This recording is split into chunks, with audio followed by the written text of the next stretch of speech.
მადლობა, მოგესალმებით, დიდი მადლობა ორგანიზატორებს, დამწყე საზოგადოებას, ჩემს კოლეგებს ბატონ გიას, ბატონ მერაბ.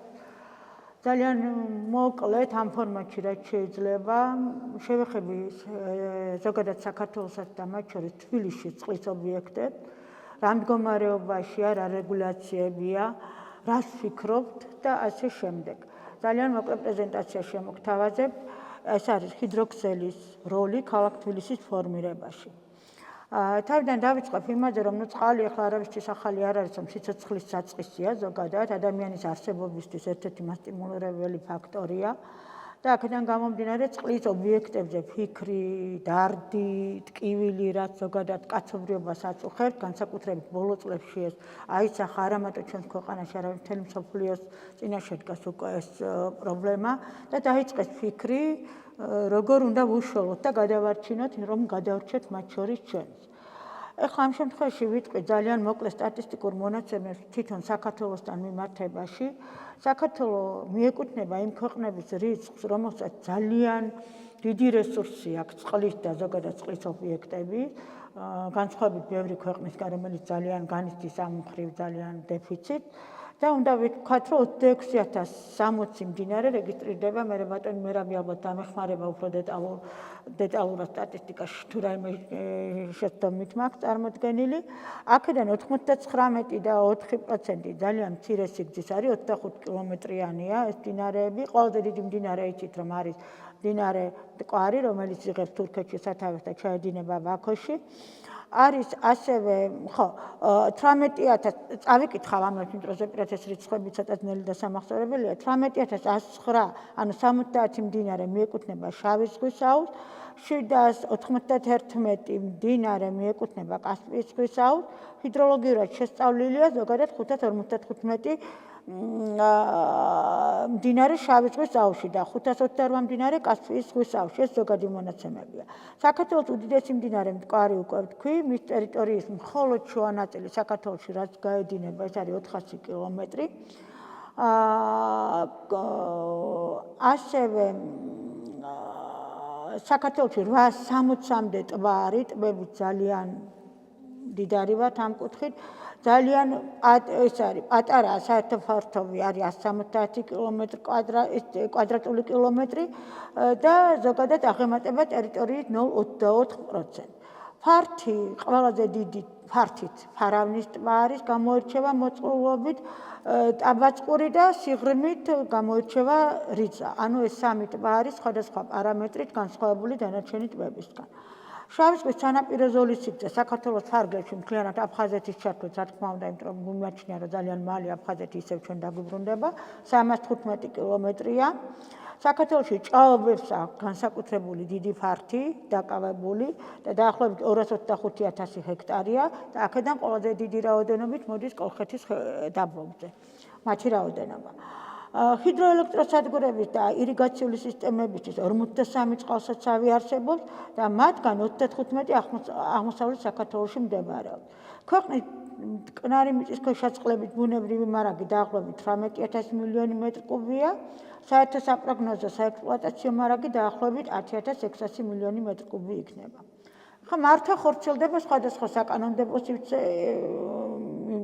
საკანონმდებლო ბაზით, არის გარემოს დაცვის შესახებ კანონის, წყლის შესახებ, საზოგადოებრივი ჯანმრთელობის შესახებ, საქართველოს ზღვის წყალსატევისა და მდინარეთა ნაპირების რეგულაციების და საინჟინრო დაცვის შესახებ, გარემოს დაცვის სამინისტროს ნორმატიული სხვადასხვა აქტია და გარდა ამისა გვაქვს ყველაზე მაღლამდგომი საერთაშორისო ასოცირების ხელშეკრულებები, რომელთანაც ზოგადად ერთ-ერთი ვალდებულება იყო, რომ ეს ჩვენი საკანონმდებლო სივრცე მორგებულიყო ევროპულ კანონმდებლობასთან, ისინი კიდევ უფრო მაღალი რეგულაციებია. მდინარეების დაბინძურების წყარო ძირითადად საქართველოში ეს არის აზოტის ნივთიერება, მძიმე ლითონები, ნავთობპროდუქტები, წყალმომარაგება, კანალიზაციის სექტორი, თბოენერგეტიკა და მრეწველობა. ფაქტიურად გამწმენდი არც ერთ ნაგებობას არ შეუძლია უზრუნველყოს დღეს რაც არსებობს ისეთი ჩამდინარე წყლის გაწმენდა, რომელიც შესაბამისი ხარისხის და სტანდარტების იქნება. ეს იყო ზოგადი მონაცემები, ამაზე ალბათ ბატონი მერაბით შეიძლება უკეთესად შეავსებთ ამ ინფორმაციას, ეხლა როგორც არქიტექტორის და ურბანისტის ინფორმაცია, ეს იყო მხოლოდ ჩემგან მოწოდებული. ეხლა ცოტა ლირიული გადახვევა, როგორც თქვი, წყალი საერთოდ დასახლებების განვითარებას უწყობდა ხელს, მათ შორის თბილისის დაარსება, ლეგენდა ასევე წყალს უკავშირდება, გოგირდის ხელწყაროებს. ქალაქში არსებობს 63-მდე მდინარე, რა თქმა უნდა, მცირე მდინარეები, ახლა ძირითადად მთავარი მდინარე ისევ მტკვარია. არსებობს 10-მდე ტბა და ვიტყვი, რომ მისი ბუნებრივი და ურბანული მემკვიდრეობის განუყოფელი ნაწილია ზოგადად ეს ჩვენი ქალაქიც, მაგრამ სამწუხაროდ მისი რესურსი ძალიან მცირეა და საერთოდ არ არის ფაქტურად გამოყენებული. მდინარე მტკვარი ძირითადი წყლის არტერიაა, თბილისის საქალაქო გეგმარებითი კარკასის ბუნებრივ ღერძს წარმოადგენს და შენაკადებთან ერთად მან განაპირობა თბილისის ღერძული ხაზობრივი განვითარება. თუმცა ურბანიზაციის მომძლავრების და გაფართოების შემდეგ მოსახლეობის ზრდის კვალდაკვალ ქალაქის საზღვრები წლების განმავლობაში იცვლებოდა და 2007 წელს მისი ხაზობრივი ესე ვთქვათ, გარშემოწერილობა ქალაქის უფრო ესე ვთქვათ, წრეს დაემსგავსა და შემოვიერთეთ მისი მდებარე სოფლები, ტერიტორიები, რომელმაც თან მოიტანა უკვე ის დანარჩენი მდინარეები, რომლებიც მანამდე მოიაზრებოდა როგორც სააგარაკე დასახლებების მდინარეები. მტკვრის დაბინძურების მთავარი წყარო 80% არის აი ამ მდინარეებისგან. ძირითადად მონიტორინგის 3 ადგილზე მიმდინარეობს მტკვარზე, ეს არის ზახესი, ქალაქის შემოსასვლელი, ზემო ავჭალის ხევის მახლობლად, ვახუშტის ხიდი თბილისის ცენტრში და გაჩიანი ქალაქის ფარგლებს გარეთ უკვე. ეს არის უბრალოდ ძველი ისტორია, როდესაც ვთქვათ, რიყეზე დღეს კი დიდი პარკია გაშენებული, მაგრამ მანამდე არსებობდა წისქვილები, რომელიც ერთ-ერთი ისტორია იყო ქალაქ თბილისის და ეს იყო ერთ-ერთი მამოძრავებელი, როგორც საბაზრო ეკონომიკის, ისე ცხოვრებისთვის მასტიმულირებელი რა. პეტრე ვაილი ამბობდა, რომ საერთოდ მდინარეებს და ქალაქების ურთიერთმიმართება ძალიან საინტერესოა სხვადასხვა ქვეყანაში. ვისლა შესაძლოა ვერასოდეს დაინახო ვარშავაში, პრაღა წარმოუდგენელია ლტავას გარეშე, სენა ორგანულადაა ჩაწერილი პარიზში, არნო ფლორენციაში, ტიბროსი რომში, მაგრამ თემზა ლონდონში, ან ჰადსონი ნიუ-იორკში, ან მისისიპი ახალ ორლეანში თავისთვის ბინადრობს. ანუ საერთოდ არ არის ქალაქთან ინტეგრირებული ეს მდინარეები. აქ მაქვს წარმოდგენილი, შეიძლება ყველა არ ჩანს, იმ 60 მდინარის ადგილმდებარეობა, ლოკაცია, დასახელებები და ტბები, რომელიც კვლევის შედეგად ასე თუ ისე დავადგინეთ, რომ დღესდღეობით ესენი არსებობს თბილისში. ძალიან საინტერესოა ასევე მე ვთქვი, რომ წყლის ობიექტებს შევეხები, წყლის ობიექტები სხვადასხვა იმით განისაზღვრება, არა მარტო მდინარეები. თბილისის წყაროები ძალიან საინტერესო იყო, განსაკუთრებით მარჯვენა სანაპიროზე, როდესაც ქალაქში არ იყო ეს წყლების სისტემები ზოგადად გაყვანილი და ამ წყაროებით სარგებლობდა ხალხი, ხო, უბნები არსებობდა და დღესაც არის ბევრ ახალ სახლში, მაგალითად ყიფიანის ქუჩაზე სრულიად ახალი აშენებულია სახლი, მაგრამ ამ მოსახლეობამ ახალ ურბანულ სივრცეში შეინარჩუნა ამ წყლის წყარო, რომელსაც სასმელათაც იყენებენ, მაგალითად კიდევ არის რამოდენიმე წყალი, მაგალითად იმაზე რა ქვია, ვაკეში და იქ რაღაც ისეთი ჯანმრთელობისთვის სასიკეთო თვისებებითაც ხასიათდება ეს გარკვეული წყაროები. საინტერესო დასახელებები აქვს, უქნების უკან ახევი, თვითონ ესეთი ტოპონიმიკა ძალიან საინტერესო ქონდა. აი ეს არის შეიძლება ისეთი ვიზუალი არა აქვს, როგორც თავის დროზე ქონდა და როგორც ვთქვათ, ეკადრება მე რომ მკითხო წყაროებს, მაგრამ ყოველ შემთხვევაში დღესდღეობით რაც ფუნქციონირებს, ვცდილობენ რომ ესენი შეინარჩუნონ. ძალიან საინტერესო იყო ტოპონიმიკის თვალსაზრისით დასახელებები მდინარეებიც რა. აი მაგალითად მდინარე წავკისის ხევი ცნობილია სხვადასხვა დასახელებით, სხვადასხვა საუკუნეში, სხვადასხვა პერიოდში, სხვადასხვანაირად მოიხსენებდა ხალხი. ლეხთა ხევის წყალი, დაფახანა ხევი, სამარხა ხევი, გდანის ხევი ასევე იყო ლელთუბნის წყარო, გლდანულა და ასე შემდეგ. თვითონ სახელები ძალიან საინტერესოა. დაწყებული აი მაგალითად ესეთი ყველას ვერ ჩამოვთვლი ახლა, მაგრამ წორწორას ხევი, მილის ხევი, დიღმის წყალი, ნაოკეანის ხევი, ხიზანზალა, ახალდაბის ხევი, ანუ ძალიან საინტერესოა თვითონ ეს ყველაფერი გამოდიოდა ეთყობა მოსახლეობიდან გამომდინარე, ადგილთან მიბმული იყო, ან კიდევ რაღაც ჩვევით და ყოფითი ტრადიციებიდან გამომდინარეობდა. თბილისის მდინარეებიდან მხოლოდ და მხოლოდ მკვარი და ვერია საფუძვლიანად შესწავლილი და იმასაც კიდევ სწავლობენ როგორც ვიცით დღეს, ხო? მხოლოდ მათზე ხორციელდება ბუნების დამცავი მონიტორინგი, იგეგმება ეკოლოგიური პროექტები, ვლინდება სხვადასხვა ესთეტიკური, მხატვრული და მარკეტინგული ინტერესი, ქალაქის სხვა მცირე მდინარეებზე საერთოდ საუბარიც არ არის. ურბანულ ექსპანსიამდე მრავალფეროვანი ფლორა და ფაუნით და ფლორით ხასიათდებოდა ეს მდინარეები, მაგრამ როგორც კი ეს ექსპანსია შემოვიდა, ეს მიმზიდველობა მისი საერთოდ გაქრა და მომხმარებლურად იყენებს რა მოსახლეობა. მაგალითად იყენებენ ზოგი სასოფლო-სამეურნეო სავარგულებად მიმდებარე ტერიტორიებს, ზოგი ძირითადად მაინც ნაგავსაყრელი კოლექტორია და ასე შემდეგ. ბოლო 10 წლის განმავლობაში წყლის პრობლემამ მნიშვნელოვანი ადგილი დაიკავა საერთოდ მსოფლიოს პლატფორმაზე და მათ შორის არც საქართველო არ არის გამორჩეული, იყო რაღაცა გარკვეული წინსვლები, ჰქონდა რაღაც თელობები, შემდეგ ვილაპარაკებ ამაზე, რა გაკეთდა კარგი ჩვენთან, მაგრამ ეს არის ძალიან მიზერული და პროცენტულად ძალიან ცოტა, რომელსაც ჭირდება ძალიან აქტიური და ხანგრძლივი მუშაობა, რომ ეს სიმდიდრე მაქსიმალურად იყოს ჩვენ სასარგებლოდ გამოყენებული. 2016 წელს ეკვადორში იყო გაეროს განსახლებით პროგრამის ფარგლებში UN Habitat-მა შეიმუშავა მსოფლიოს ახალი ურბანული დღის წესრიგი 2030, სადაც ყავს განსაკუთრებული როლი უკავია და სადაც აბსოლუტურად ყველა მთავრობას ევალება მისდიოს ამ ურბანულ დღის წესრიგს და ამ დღის წესრიგის მიხედვით მიიღოს ის გადაწყვეტილებები, რაც ბუნებას და საერთოდ გარემოს უკავშირდება. ზემოთ ჩამოთვლილი მიზეზების გამო მდინარე სრულიად დაკარგული აქვს თქვი ბუნებრივი იერსახე და მათი კულტურული, ესთეტიკური და ეკოლოგიური რესურსის შესაძლებლობა შთამბეჭდავია, მნიშვნელოვანია და მოსახლეობის დასვენების, ჯანმრთელობის გაუმჯობესებისთვის, სივრცის ფუნქციური ორგანიზებისთვის და სხვა ასეთი მიზნებისთვის არის ძალიან ხელშესახებად გასაუმჯობესებელი. კარგ მდგომარეობაში მყოფი მდინარე ყოველთვის არის გაჯანსაღების საშუალება, ხოლო დაბინძურებულ გარემოში დაბინძურებული მდინარე კიდევ უფრო უარესის მომტანია. თბილისი და მისი ჰიდროქსელი სხვადასხვა სამსახურების და მოსახლეობის ქმედებებმა თუ პირიქით უმოქმედებამ გამოიწვია კიდევ ერთი სერიოზული ბუნებრივი პრობლემა, რომელსაც მცირე მდინარეების ხევებში წარმოქმნილი წყალმოვარდნები, ღვარცოფები და ვიგებთ ჩვენ აგერ სულ უახლეს ისტორიაში რა მოხდა მდინარე ვერეს შემთხვევაში. ანუ ესენი არიან მხოლოდ ქვაღორღიანი აი ამ მასალის გადამტანი ხევები ხდება. როგორც მოხდა ბეთანიაში ჩამოსულმა აი ამ ხელა მასამ ვერ გაატარა მდინარემ, რომელიც ფაქტურად ძიურში დაკარგულია რაღაც აფრივით ჩანდა, როცა საქმეზე მიდგა, ისეთი წყალდიდობა გამოიწვია, თითქმის ნახევარი ქალაქი გაანადგურა. ურბანიზაციის დამ შეამცირა წყლის ობიექტები და მათი ჰაბიტატების, როგორც სარეკრეაციო სივრცეების გამოყენების არეალები.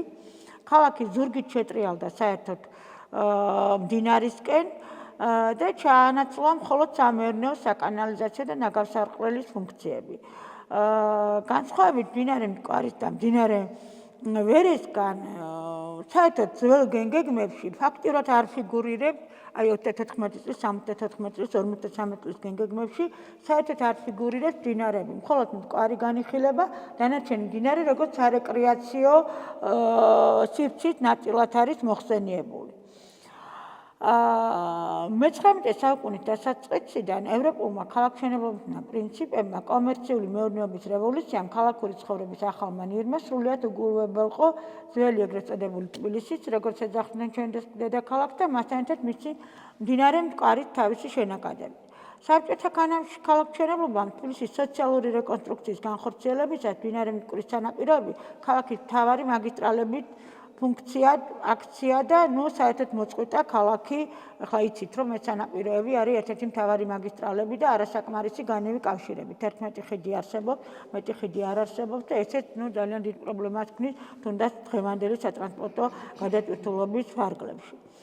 საზოგადოებრივი განვითარების ახალმა ეტაპმა უკვე დამოუკიდებელი ქვეყნის დედაქალაქის ინტერესებმა, თბილისის აგლომერაციის მკვეთრ და განვითარებამ და ურბანიზაციის ფონზე მდინარე მტკვრის და მისი შენაკადების კლასიფიკაციაში შემოიტანა ეგრეთ წოდებული ანთროპოგენული გავლენა, ანუ ადამიანი ახდენს უკვე ძალიან დიდ გავლენას ამ ობიექტებზე.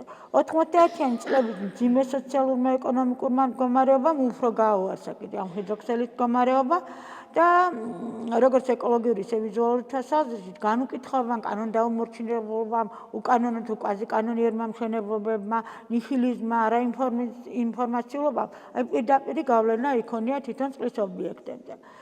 დღეს არსებული მძიმე პირობები დღეს უკვე აი ამ პირობებმა კრიტიკულ ზღვარს მიაღწია და განსაკუთრებით საგანგაშო მდგომარეობა ქალაქის ისტორიულ ნაწილში, როდესაც აი ამ თანაპირო ზოლებმა გადაკეტეს და ეს ჩამოდენილი მთაწმინდიდან ეს გრუნტის წყლები ვეღარ გადის, ვეღარ ჩადის მდინარეში და შეტბორა ისტორიული ქალაქი და ძირითადად მგრევის ერთ-ერთი ფაქტორი ეგეც არის, რომ ვერ ახერხებს წყალი განთავისუფლებას და იწევს ისტორიული ნაწილის დაზიანებას. 90-იანი წლებიდან მასიური სახე მიიღო მდინარეების წყალსაცის ზოლებში მშენებლობებმა. სამწუხაროდ კანონით შემოიღეს 2007 წლამდე რაც შენია და ამ მიტაცებულ მიწებზე უკანონო მშენებლობები ხორციელდებოდა, მერე მოგვიანებით ვიწყი და შედეგი მოიტანა ასეთმა მშენებლობებმა. მიუხედავად იმისა, რომ აი აგერ გვაქვს ახლა ძალიან კარგი მაგალითი, რომ მდინარე ისა უკაცრავად მტკვრის მიმდებარედ რიყის პროექტმა იყო სხვადასხვა ძალიან ბევრი პროექტები განაშენიანებული წლების მანძილზე და საბოლოო სახით მაინც მივიღეთ რაღაც გარკვეული პარკი, თუმცა თვითონ პროექტს აქვს ხარვეზები, იმიტომ რომ მაინც მტკვარი ამ რიყეკი ქვია ამ სანაპიროს, მაგრამ მტკვარი გვირაბით არის მოწყვეტილი თვითონ აი ამ სარეკრეაციო სივრცეს და იგივე პრობლემა აქვს, თქვათ, არის თუ არა იქ მდინარე ვერც იგებს. ცალკე განყენებულად დასეირნებთ რიყეზე. თუმცა თვითონ მოვლენა ცუდი არ არის. დოქებზე აღარ ვისაუბრებ რას წარმოადგენს. ძალიან მოკლედ, რამოდენიმე მდინარის კვლევის შედეგად ეს ფოტოფიქსაცია ჩემს მიერ არის განხორციელებული. არ ამგონია რომ ეხლაც უკეთესი სიტუაცია იყოს. არ ამგონია რომ ეს მდინარეები ნათისხევი, ორხევი, ხელმძღვარი იგივე მდგომარეობაშია, გულგრილობა იგივეა. აი წეღან მახსენე და აქ პირველ სურათზე ჩანს, როგორ აი ამ ნაგავსაყრელზე მოყავთ მერე საკვები პროდუქტები. ამის მიღებაც კი ბავშვებისთვის და მოზარდი ადამიანებისთვის და ზოგადად ადამიანისთვის აქ გაზრდილი არანაირი პროდუქტი მისაღები არ არის. აი ის მდინარეები, აი ეს სახლები იყო ზუსტად იმ წავკისის ხევის ქვემოთ ერთი მდინარე კტანიცის რაიონში, როდესაც სამწუხაროდ ცოტნე გამოიწვია აი ესეთმა სახლებმა, ხედავთ, არც კონსტრუქციულად მყარია ეს მშენებლობები, მოსახლეობას ცდილობს რომ რაღაც ფართი მიიმატოს, გაიუმჯობესოს ცოტა მდგომარეობა, მაგრამ შედეგად იღებს იმას, რომ რეალურად მდინარე მოდიდა და სიცოცხლე წაიღო, როგორც ვიცი, სამ შვილთან ერთად გარდაიცვალა ახალგაზრდა ქალი. აქ არის ზუსტად ის მოვლენები, რაც სხვადასხვა წელს 1940 წელს იყო აბანოთუბანში, 55 წელს იყო იგივე მარჯვენა სანაპიროზე, მერე იყო წყალმოვარდნები მდინარე ვერეზე, ხშირი იყო რიყის ტერიტორიის დატბორვა, 95 წელს დაიტბორა მთელი ქალაქი და განსაკუთრებით ძველი უბნები. 2008 წელს ძალიან დიდი ფონი ჭალაში მოსახლეობა ხერყლი მოყვა და დაიღუპა. 2012 წელს აი 12 მაისს რაც მოხდა, რაც თქვი რომ ქალი და ბავშვები გარდაიცვალნენ, ეს ღვარცოფები, რამოდენიმე ფოტოა, ეს განსაკუთრებით ვერესხელობა ყველაზე ალბათ შემზარავია, დღეს რაც გვახსოვთ ან ახლო ისტორია, მოკლე მეხსიერება გაქვთ და ახლო ფაქტები უფრო გვახსოვთ ვიდრე წინანდელი ფაქტები. და აი ეგრეთ წოდებული კვაზიკანონიერი მშენებლობები, ეს არის მძიურის გზის მშენებლობა, არის შემოვლითი გზის მშენებლობა, როგორ გადაკეთა კვირიკობის ხევი და საერთოდ ეკოსისტემა გაანადგურა და გვაქვს შედეგი რა? კი გვაქვს ეს სარეკრეაციო სივრცე, ეგრეთ წოდებული ვითომ მძიური, მე ბატონი გია ალბათ დეტალურად ისაუბრებს მძიურზე, მე ძალიან გაყვრით მდინარე ვერეზე, მაგრამ რეალობა არის ის, რომ ფაქტიურად ჯერჯერობით მაგისტრალია ისე, ქუჩათაც არ არის გადაქცეული, ეს ამირეჯიბის ქუჩა კიდე არ ქვეთ, მაგრამ რეალურად არის ძალიან მძიმე შედეგებით მომტანი. ურბანული ჰიდროქსელის უცხოური და ადგილობრივი პრაქტიკა განვითარებულმა ქვეყნებმა ჩვენზე ბევრად გაიაზრეს რა პრობლემები შეიძლება ქონოდა ასეთ მდინარეების დაბინძურებას და ძალიან საინტერესო იყო მაგალითად არსებული მდინარეების რესტავრაცია ქალაქ სინგაპურში. კალგანის რესტავრაცია გააკეთეს, საოცარი გარემოა დღეს აქ. ძალიან მნიშვნელოვანია რიო მადრიდი, აღარ შევჩერდები ახლა ეს ალბათ ბევრისთვის ცნობილია. ლონდონის მცირე მდინარეებით გვედი, ეს სხვადასხვა განჯისაგან იყო სხვადასხვა მწერლის და საზოგადო მოღვაწის, მაგალითად პიტერ აკროიდი ქალაქის გამქრალი მდინარეების შესახებ წერდა და ძალიან საინტერესო კვლევები ჰქონდა ჩატარებული. იყო ასევე ნიკოლას ბარტონმა მონოგრაფია მიუძღვნა ამ თემას. საერთოდ პირველი რეკონსტრუქცია და რეაბილიტაცია ლონდონში დაიწყეს და 15 დამარხული მდინარის გახსნა გადაწყვიტა ჯერ კიდევ სხვადასხვა პერიოდში, მაგრამ პირველი ნაბიჯები მაშინ იყო გადადგმული. ეხლა ეს არის ბრენტის პარკის გეგმა, დეტალურად არ მოვყვები რა არის, უბრალოდ მინდა რომ ნახოთ სამ ეტაპად იყო გაკეთებული, როგორი იყო ქვევით ჩან, როგორი იყო არხში და მოქცეული და შემდეგ როგორ ვთქვათ ბუნებრივ გარემოში მიედინება დღეს და არის იდეალური გარემო სარეკრეაციო ზონისთვის. ასევე იყო მდინარე ჩეზი, მდინარე ვეი, მდინარე ჩეზი იყო ცარცით მდედარი 15 მეტრიანი სიგანით მდინარე და დაავიწროვეთ და ძალიან საინტერესო გარემო მიიღეს. აქეთ გაამაგრეს ეგრეთ წოდებული ვერტიკალური ცოცხალი კედლით მდინარე ვეი. ძალიან საინტერესო მაგალითია ურბანული განახლებით სეულში, როდესაც 2005 წელს სეულის მერმა გადაწყვიტა, რომ აი ეს საოცარი მაგისტრალი და მასზე აღმართული ესტაკადა ექციათ სარეკრეაციო სივრცედ, მდინარე ჰანის შენაკადი არის 8.5 კილომეტრი, ქვია მდინარე ჩანგე და რა თქმა უნდა ძალიან რთული პროცესი იყო, შეიქმნა გარკვეული 4 კვარტერ შექმნეს, რომელიც ერთი მიმართული იყო მოსახლეობასთან ურთიერთობით, იმიტომ რომ იქაც სავაჭრო სივრცეები იყო, მერკანტებთან ჰქონდათ ძალიან დიდი დაპირისპირებები, მეორე იყო თვითონ ქალაქის მერიასთან და ასე შემდეგ. სხვადასხვა მიმართულებებით მუშაობდნენ. ზოგადად მენტალობა შეცვალეს, იმდენად შეცვალეს, რომ პირველად გამოიყენეს აქ კენტები და ლუწები, რომ გამოსულიყვნენ და ქალაქში ეს მოძრაობის აი ამის აღებით არ შექმნილიყო ის საშინელი ტრაფიკი, რომელიც ზოგადად ახასიათებს დიდ ქალაქებს. ყოველ შემთხვევაში დღეს მიღწეულია შედეგი, ზუსტად 2 წელიწადში დაამთავრეს ეს პროექტი და დღეს არის უნიკალური გარემო, სადაც 3 გრადუსით უფრო გრილა კიდე ვიდრე სხვა ადგილას სეულში, როდესაც ზაფხულის ტემპერატურა ძალიან მაღალია. ზუსტად იგივე მდგომარეობაშია მდინარე იანგი, ასევე სეულია.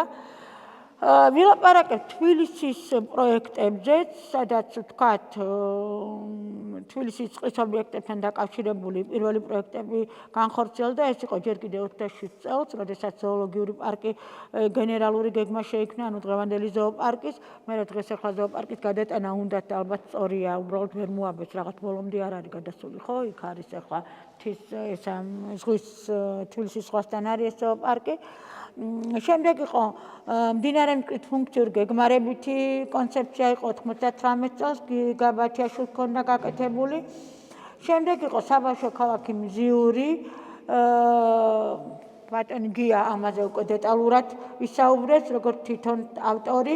იყო მდინარე, მოკლედ ბევრი პროექტები იყო, 2006 წელს იყო მუშა ბუჯიაშვილის პროექტი, შემდეგ იყო გაკეთდა იგივე კუსტბის მდებარე ტერიტორიის დაგეგმარება, გაკეთდა მდინარე ვერეს მარცხენა და მარჯვენა სანაპიროზე თამარაშვილის ქუჩის აღმოსავლეთ არსებული ტერიტორიის სივრცით მოსწავლობითი პერსპექტიული განვითარების კონცეფცია, რომელიც ვალიაშვილმა მოიგო, ძალიან საინტერესო იყო, მაგრამ სამწუხაროდ რაღაც ფრაგმენტულად ხორციელდება რეალობაში ეს პროექტები.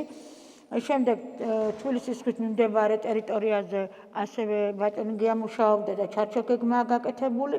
და ევროკავშირის დაფინანსებით 2012 წელს ბატონი გია გიორგაძე სამწუხაროდ დღეს ცოცხალი აღარ არის, გააკეთეს ზოგადად შეფასება მტკვრის მენეჯმენტის შესახებ და სივრცის ტერიტორიული განვითარების კონცეფცია 2016 წელს ისევ ვალიაშვილმა და მურღულიამ მოიგო.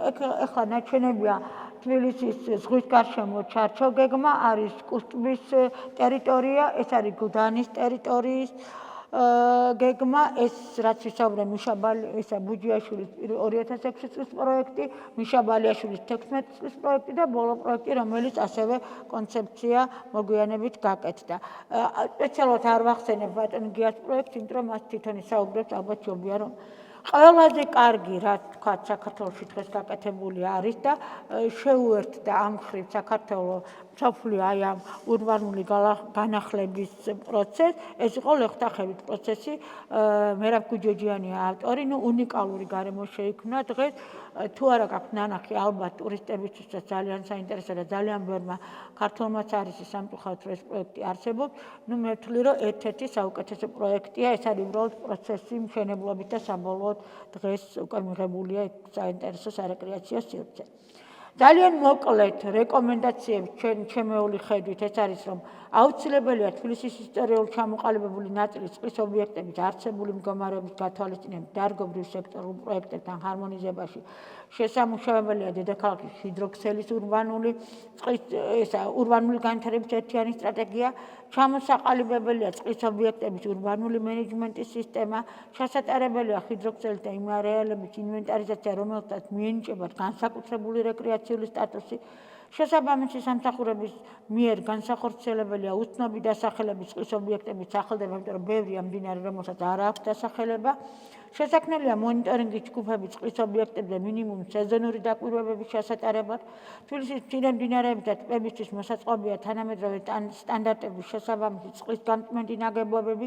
შესაქმნელია ინდიკატორების სისტემა, ყალდაცვითი ზოლები, ნაგავ-ჩაყრა, საკანალიზაციო ჩაშება, მათი ნაპირების კეთილმოწყობა. აუცილებელია კანონმდებლობით გათვალისწინებული წყლის კადასტრის წარმოება. ზოგადი ეკოლოგიური კულტურის ამაღლებისთვის არის აუცილებლად წყლის ობიექტების ემანსიპაციისთვის საზოგადოებრივი მენტალობის გაზრდა და ურბანისტულ ცნობიერებაში ძალიან მნიშვნელოვანია წყლის ობიექტების შესახებ მეტი ინფორმაციის მიწოდება სხვადასხვა პლატფორმებიდან. წყლის ობიექტის და მათი ჰაბიტატების რეაბილიტაციო პროგრამებში აუცილებელია საზოგადოების აქტიური ჩართვა. თბილისის მიწათსარგებლობის გენერალურ გეგმაში შესაბამისი კორექტივების შეტანა, რომელიც წყლის ობიექტებს და მათ ჰაბიტატებს თვითონ გეგმარებით გადაწყვეტას განსაზღვრავს. საზოგადოებრივი და არასამთავრობო ორგანიზაციების მაქსიმალური ჩართვა, თანამონაწილეობითი დაგეგმვის პროცესში, ჰიდრორესტავრაციის ქალაქგეგმარებითი დოკუმენტების შექმნაში ისევ civil hearing-ების ჩატარება და მათი ჩართვა, წყლის ობიექტების და მათი ჰაბიტატების ქალაქმამფორმირებელი როლის გაძლიერებისთვის პოლიტიკებით, პროგრამებით, პროექტების შემუშავება. ურბანულ გარემოში ჰიდროქსელის რეკრეაციულ სივრცეებად გარდაქმნის ხელშეწყობითი საჯარო და კერძო სექტორების პარტნიორებით პროექტების შემუშავება ფარგლებში და წყლის ობიექტების რეაბილიტაცია სარესტავრაციო პროექტებისთვის ფინანსური მოძიება, რაც ძალიან რთულია. ეს ძალიან მოკლედ შევეცადე, არ შევეხეთ რა თქმა უნდა იმ კატასტროფებს, რომელიც ჰქონდათ თუნდაც ჩარშანიშოვის მაგალითზე, არ შევეხეთ ბევრ რაღაცა, ალბათ ამას სხვა ფორმატი მოიაზრებს. ძალიან დიდი მადლობა თუ სიტყვა გამიგრძელდა. ეხლა დიდი სიამოვნებით გადავწევ ბატონ გიას და ვერეს ხეობაზე, შემდგომ უკვე ბატონი მერაბით უფრო ვერეს ხეობაზე ისწავლებს. უღრმესი მადლობა.